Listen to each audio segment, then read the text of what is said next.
irangdu santai na basi ML gi mathune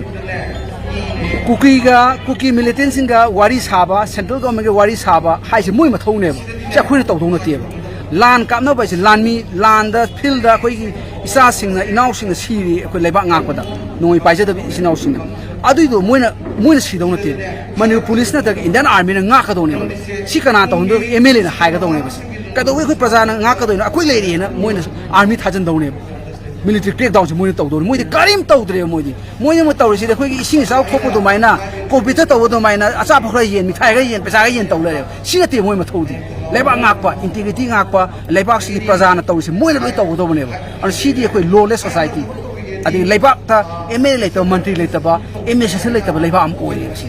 na akhang hai ji ko jari bani apoina kauraga moi ni na piba suggestion do kari to wa ya ba ge hai ba ki poktak to akoi laujja ga dori bani uji su khara ngang bi ram bai bungo sina ko ma do akoi na su wa khalon na do khara loksan jare aduga akoi na tangthali ba siti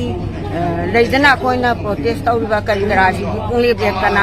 shanti ne na tumina lai thok ba ya ba natri akoi wa khanda akoi adum cha thagi gani khongjang che aduga akoi na haijaning ba di ai koi ki miu toi na tha graba koi na vote graba MLA mantri CM na tingba samna ha na manipur government na tuminna lai si kari gino moi gi machin do center na men bi ra ka su moi na kai to ba yai praja gi damak ta hai ba tu koi to ni aduna moi tumna lai ba che koi pam de moi che nam dana nama sing na ho do e hai ba wa kan je ngasi chap chana koi wa le longja da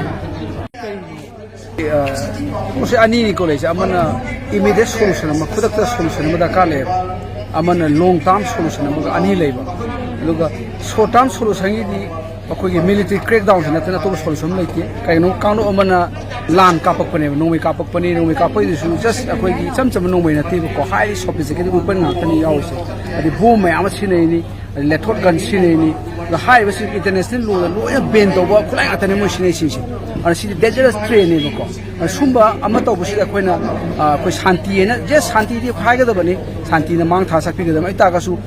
shanti su ko ya giro ba mo military crackdown ma da ka le ana kwali fa ba de khoi ministry of home affairs gi ko government india law fu pi ba tanga su ki manung da ko ki militant sing khulai tha do do sangjar o na without unconditional kanoda aduga madada moina yadraga di moi mathakta military crackdown to sina only solution ni leisi aduga sima leina ani subada khoi tawdo si moina taliba demand si khoi gi aina yaba yadaba wapum aduna taba moi demand si khoi praja miyam yade si masima yamna padana upam changi akoina demand ama tan ta demand si phangba ya phangdaba this another thing ne na lui di moi demand si piba yaro ese kana demand separate administration je khoi manipur si di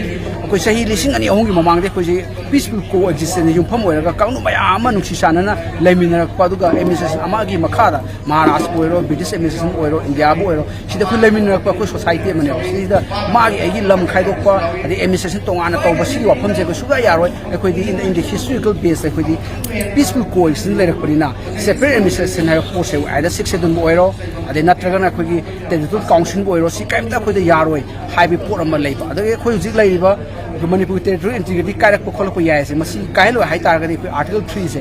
Indian constitution article 3 se amend to changi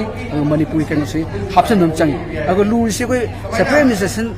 pi ta ke to ko yai se adon mai te agenda ma am darkar le akoi what we want for Manipur akoi karma Manipur he pam ke si mai te agenda ne adu to changi masi akoi leiba akoi gi MLA sing se adu MP sing se moi role am sawi ngasi bok te MP amatan MP mathok tawte MLA amtan MLA gi mathok tawte ana moi si mathok taw MLA MP si kai kanari gi ana praja sin moi si kaubiraga param tambi sange tawraga ni moi si pham to ko to wa pham nati ko moi leibi kai kana dre kai no moi kai tawdre ana moi na tawbiraga di kai nati Manipur si ipi lamni aduna MLA adu MP si Manipur da mo tawbi gi haira ga yam tawbu yare adu ngasi bok ti moi si kai tawba ko theng nati wa phang ro ngang ko pa natan aduna moi si tawsa ga di MLA mati sing a chok kai no tawbi du si imai be sin hai bi ro ko tawraga di pham da to mate pham da to pa si di am pikre moi si kai no ma dandi ma pi bi matam yawe kai no ko the right to recall na boram mu taw ga di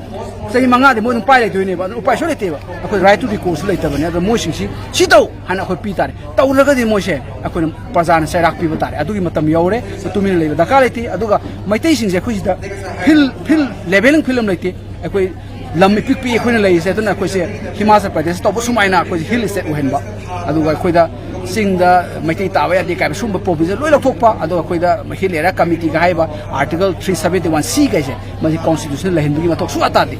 MLA sing do